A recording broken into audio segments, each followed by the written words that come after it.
Next, let's look at the body tag. And this is the body tag here. And this is the body container, which contains all of the stuff that actually gets displayed on the page. The body tag, in this case, we've used an attribute BG color equals, that's 6 letter F's and a pound sign. What that means is that the background color on the page is going to be white. Now, you might think that's what it defaults to, and it may default to that on your browser. It does not default to that on mine. I have mine set to default to gray so that I know that when I forget this. Originally, browsers defaulted to gray, and that was the common thing. And if you wanted white, you had to put in the background color. Nowadays, browsers tend to default to white. But you want to make sure that you always say exactly, because if you have images that only look good against a white background, or other things on your page, colors of text or what have you, that only look good against a white background, you want to make sure that the background is white. Maybe somebody's got their browser set to default to black. People can change those things, and you've got black text on your page. You don't want black text on a black background, so it's best to define it.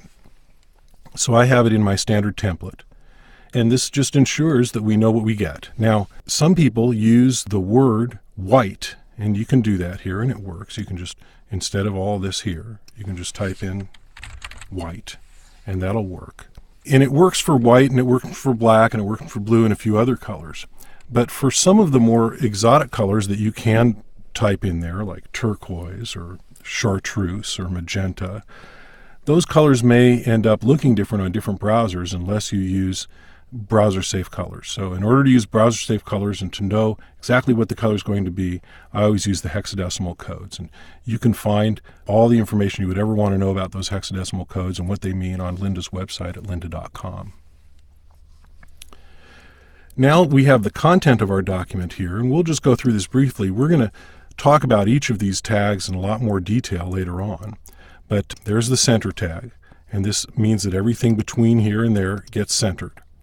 And here's a table tag with defining the rows, and this defines that this element of the table, this cell of the table, is going to be yellow. And there's the paragraph tag that sets up the paragraph, and we'll be talking about all these details later. The words ducks in a row are bold, and then here's the rest of the text, and all that is going to be in Helvetica at size 4, which is a little bit larger than the normal size. The normal size is 3.